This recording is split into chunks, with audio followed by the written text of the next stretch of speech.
आज आप लोगों को हम अपनी रेनो ड्राइवर से संबंधित एक वीडियो देना चाहते हैं जो बहुत खास है और बहुत से रेनो ड्राइवर भाइयों के साथ हो भी रहा है। दोस्तों अभी हमारी गाड़ी 2 साल पुरानी है, ये तीसरी साल लगा हुआ है। तो दोस्तों मैं अपनी गाड़ी का ये बैटरी देख रहे हैं दोस्तों, हटवाना पड़ा है मुझे। और फिर अभी देखो मैं खुद अपने हाथ से बैटरी निकाल के दोस्तों अपनी गाड़ी का बैटरी चार्ज कर रहा हूँ इन्वर्टर में लगा के। तो देखिए जुगाड़ दोस्तों, जुगाड़ आप देख रहे हैं। तो आपकी गाड़ी की बैटरी अगर डाउन हो जाती है तो आप भी इस तरह चार्ज कर सकते हैं। लेकिन ये बहुत बड़ा माइनस पॉइंट है कि रेनो ड्राइवर में इतनी कमज़ोर बैटरी नहीं देनी चाहिए। आप अच्छी कंपनी की बैटरी दीजिए तो 2-3 साल, कम से कम 3 साल चल जाए और आगे आपका साथ देता रहेगा। इमरजेंसी में आपको जाना पड़ जाए तो फिर दिक्कत होती है।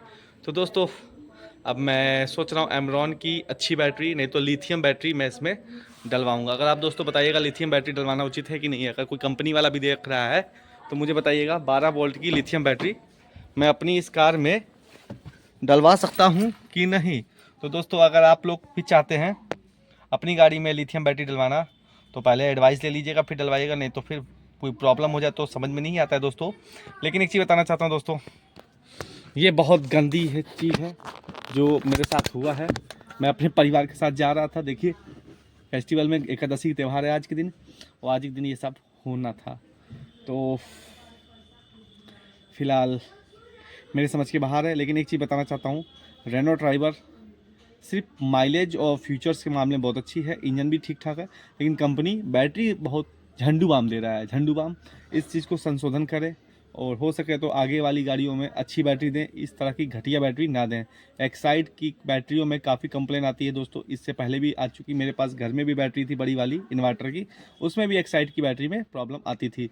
लेकिन अब मैं एमरॉन या अच्छी कोई कंपनी जो मुझे अच्छा लगेगा, बेस्ट जिसका रिव्यू मुझे अच्छा दिखाई देगा, वो बैटरी मैं अपनी गाड़ी में ज़रूर डलवाऊंगा और उसका मैं फीडबैक दूंगा। और फिलहाल 7 से 8 हज़ार रुपये का बैटरी नया लगने वाला है जो मैं अपनी गाड़ी में डलवाऊंगा। अब दोस्तों मुझे ये जो बैकअप समझ में आया, मैं डिसपॉइंट करूंगा कि रेनो ये काम अच्छा नहीं कर रहा है। तो आप लोग अपनी गाड़ी में जो भी काम करें सोच समझ के करें ताकि फ्यूचर में आप लोग को दिक्कत ना आए। और भाई ये तो कंपनी से ही दिक्कत है, उसमें मैं क्या कर सकता हूँ। तो फिलहाल ये गाड़ी अपने सेगमेंट में सबसे बेस्ट गाड़ी है, सिर्फ बैटरी से लुल है जिसे बोलते हैं झंडू बाम।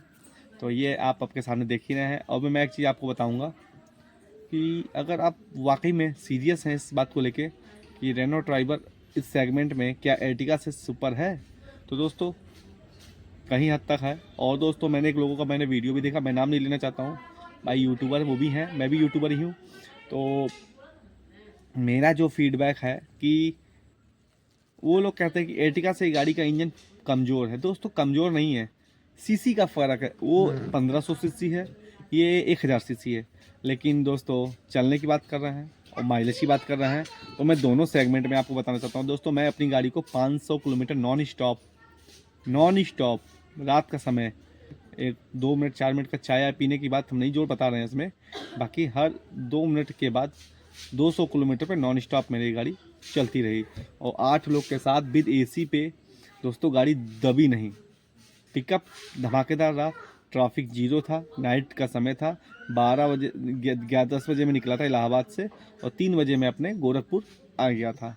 तो ये समझिए नाइट का था और मैंने गाड़ी भी 100 110 यही मैं गाड़ी चापो चाप चलाते चला जा रहा था। तो मुझे नहीं फील हुआ कि रेनो ड्राइवर में ये प्रॉब्लम है। और मुझे ये भी नहीं लगा कि गाड़ी 110 चल रही है तो अनबैलेंसिंग ना। दोस्तों ये भी इसका फीड क्वाइट अच्छा है। तो भाई आप कैसे बोल सकते हैं कि रेनो ड्राइवर अंडर पावर है? मैं इस चीज़ के बिल्कुल स्वीकार नहीं करता, रेनो ड्राइवर अंडर पावर बिल्कुल नहीं है। और हाँ दोस्तों पहाड़ों पे मान सकता हूँ कि पहाड़ों पे लगती है, इस बात को स्वीकार कर रहा हूँ मैं, लेकिन फ्लैट रोड पे बिल्कुल भी नहीं है। और आपको 3-3.5 लाख रुपया कम दे के अच्छी गाड़ी अगर मिल जा रही है तो इस सेगमेंट में इससे अच्छी कोई बात नहीं है। और माइलेज दोस्तों एर्टिगा से अच्छा है, लोग कहते हैं 17-18 ही देती ही है। तो भाई आपको चलाना सीखना चाहिए कि आप चला नहीं पा रहे गाड़ी, आपको कुछ कह रही, आप उस चीज़ को समझ नहीं रहे। दोस्तों मैं खुद साक्षात इस गाड़ी को चलाने वाला हूँ और मैं अपनी गाड़ी, मेरे अलावा दूसरा कोई इसको छूता भी नहीं है। तो मैं सेल्फ ही गाड़ी यूज करता हूँ, तो मेरी गाड़ी है और मेरे को आज तक ये समझ में नहीं आया कि गाड़ी कभी, हाँ एक चीज़ लगा था बरसात के समय में जब पानी अंदर जा रहा था इंजन में तो हल्का हल्का झटका सा गाड़ी ले रही थी। ये प्रॉब्लम तो मुझे समझ में आई है, लेकिन हो सकता है कि गाड़ी मेरी बहुत ज़्यादा चली थी और बारिश बहुत तगड़ा हो रहा था, मोटा बारिश लगातार हो रहा था, तो पानी कहीं कहीं भरा था, पूरा पानी उठ के इंजन के अंदर आ रहा था पहियों के माध्यम से, तो उस समय गाड़ी हल्का हल्का झटका ली थी, लेकिन फिर ठीक हो गई, अपने आप चलने लगी। तो वो चीज़ सॉर्ट आउट मैंने हुआ। तो अगर आपके पास ये बात आ रही है कि रेनो ट्राइबर अंडर पावर है, तो दोस्तों मैं नहीं मानता हूँ। मैं 8 लोग के साथ में पैसे कमाते हुए आ रहा था, सोचा था अकेले गाड़ी ये पूरा बैठाल के एसी के साथ दबा के आया और बिंदास फुल एसी पे गाड़ी हमारी चल रही थी। गर्मी का समय था, बिना एसी के दोस्तों मेरी गाड़ी चलती भी नहीं। अब मैं कैसे दोस्तों मान लूँ कि मेरी गाड़ी का माइलेज घटिया निकल रहा था। मेरी गाड़ी 300 किलोमीटर गाड़ी मेरी, सुनिएगा आप, जोड़िएगा, अपना माइंड अपना लगाते रहिएगा, 300 किलोमीटर मेरी गाड़ी 1500 के तेल में कवर की है, और भी स्पीड अच्छी खासी, एसी फुल, तीनों रो का एसी चल रहा था, आगे से मतलब नहीं, पीछे तीनों रो में एसी चल रहा था। तो किसी प्रकार मुझे कोई शिकायत नहीं मिली। हाँ लेकिन हाँ एक चीज़ मान सकता हूँ, बूट वो तो मुझे मालूम ही है भाई, जो रेनो ट्राइबर खरीद रहा है उसको मालूम है कि हमारी गाड़ी में बूट है ही नहीं, ना के बराबर बूट है। तो वो ये सोच के ना ले कि हमें बूट वाली गाड़ी, भाई अब बोलेरो भी लेते तो बोलेरो में भी कहाँ बूट मिलता है, पैरों के पास जगह मिलती है, उसी में सामान तो आप रखते हैं। तो आप लेने से पहले आपको मालूम है कि हमारी गाड़ी में क्या स्पेस है क्या नहीं है, तब आप लेते हैं। लेकिन आप कंप्लेन नहीं कर सकते क्योंकि आपको 3-3.5 लाख रुपए सस्ती मिल रही है, तो ये गाड़ी आपको उस कंडीशन में मिल रही है।